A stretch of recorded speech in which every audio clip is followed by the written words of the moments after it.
peut plus décrocher. Voilà, ça se regroupe à l'arrière. C'est vrai que c'était pas évident. C'est un double démarrage hein, que nous a fait quand même Fabien Cancellara. Et là, en grand poursuiteur, 5 km. 5 km, c'est la distance du poursuiteur. Ça va être dur parce que maintenant toutes les équipes de sprinteurs vont pouvoir travailler à l'arrière. Allez, Fabien Cancellara dans un long périple à 70 km/h. Alors il nous a fait la même chose hier mais en tête de peloton. Alors je vous imagine, je ne sais pas si vous avez vu hier, mais dans la roue, eh bien personne ne racontait sa petite histoire personnelle. Alors où est le peloton, où est le peloton, où est le peloton et surtout qui est en tête du peloton? Marcus Foden a été le plus prompt à travailler. Oui, Philippe Gilbert est là et maintenant c'est au tour des Rabobank. Les Rabobank qui vont travailler pour Oscar Freire avec Marc Demar peut-être en tête. 103, c'était Eltink, c'est Eltink. Eh bien oui, Yannick Talabardon là qui fait un gros travail. Ah oui, il faut aller le chercher, le monstre suisse. Ah oui, celui-là. Alors main au niveau des cocottes de frein, très haut relevées. Oui, non, et là, le problème, c'est qu'il est bien couché sur la machine. Les bras sont à 90 degrés, donc il peut se permettre d'avoir les mains en haut. Il rentre bien dans le vent. 9 secondes, moins de 4 km encore. Quelle poursuite! Et c'est le petit Talabardon qui fait le travail. Et les Quick-Step qui vont venir. Et il demande un relais, sauf qu'il y a un coureur de l'équipe CSC derrière.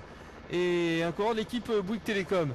Laissez travailler les garçons des équipes françaises. Vous n'avez pas les meilleurs sprinteurs. Vous pourrez peut-être piéger après. Voilà, en revanche pour Napolitano, les Lamprey, eux, ont de quoi se bouger. Et les Lamprey sont au travail maintenant. Et oui, pour Napolitano, les quick-step pour Gert Stigmans. Gert Stigman.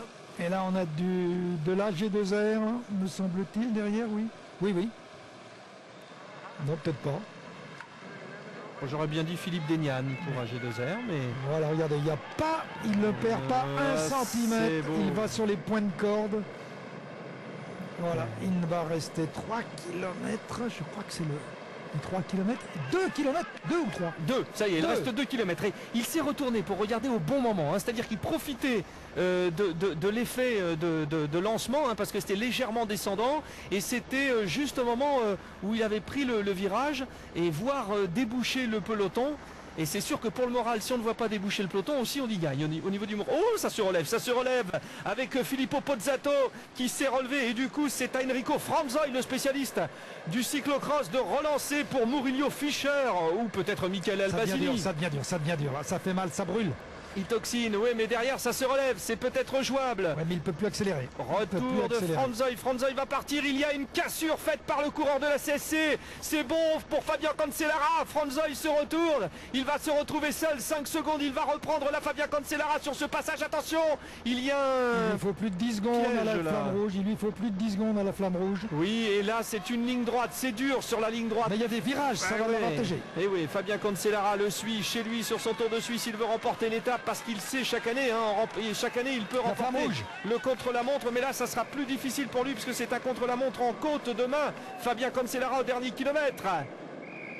Oh là là, on sent que c'est plus dur. En termes de braquet, Cyril, il n'a rien bougé. Hein, 7 secondes, c'est juste 7 secondes, mais il y a de tels virages. Dans toutes les parties sinueuses, il ne va rien perdre. Il peut même encore d'ailleurs reprendre du temps. Il est chez lui, hein. On est dans le canton de Berne. Il est né à Berne, Fabien Cancellara. Fabien Cancellara qui va essayer d'aller remporter l'étape. Oh là là, c'est difficile à ce moment-là. Le passage est scabreux. Ça va être difficile pour le peloton. Fabien Cancellara peut peut-être tenir. Le champion du monde du contre-la-montre, le champion de Suisse du contre-la-montre, 500 mètres. Eh oui, Cyril, c'est peut-être bon pour ce fabuleux Fabien Cancellara. Il va le faire.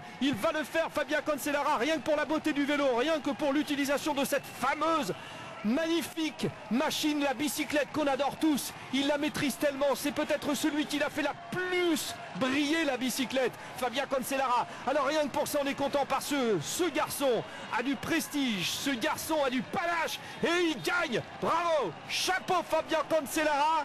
C'est superbe ce qu'il a fait pour la deuxième place. Eric Zabel va être battu. Non, Eric Zabel devant Robbie McEwen et Robert Forster pour les places d'honneur. Eh bien, dites-moi, superbe ce final. Quel final, quel exploit il vient de réaliser.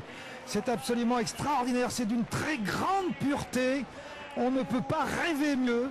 Seuls les grands champions, les grands rouleurs sont capables de faire ce genre de choses. Et des Bernard Hinault, des Thierry Marie étaient capables de faire ça. Aussi, Naïdam, le Hollandais. Oui. Voilà, là on est dans l'exception aujourd'hui sur cet exploit. Il a du mal à récupérer, mais qu'est-ce qu'il faut accepter comme souffrance pour arriver à aucun moment à se relever, à dire non là je peux pas aller plus loin.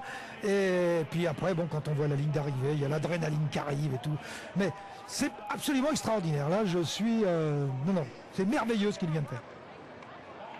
Et en plus ça faisait bien longtemps, parce qu'on parlait de Naïdam et de Marie, mais on en parle de Naïdam et de Marie depuis des années. Mais... peut-être un peu Ekimov aussi il l'a fait, mais c'est vrai qu'à partir de la deuxième moitié des années 90, on n'a plus eu ça. Et on sait à quoi correspondent aussi ces années. Et le fait de revoir ça, ça fait plaisir pour plein de choses. Ça fait plaisir pour plein de choses. Ça force l'admiration. L'admiration de nous déjà en premier, des spectateurs, des téléspectateurs. Mais ça force l'admiration du peloton, de tous les autres coureurs.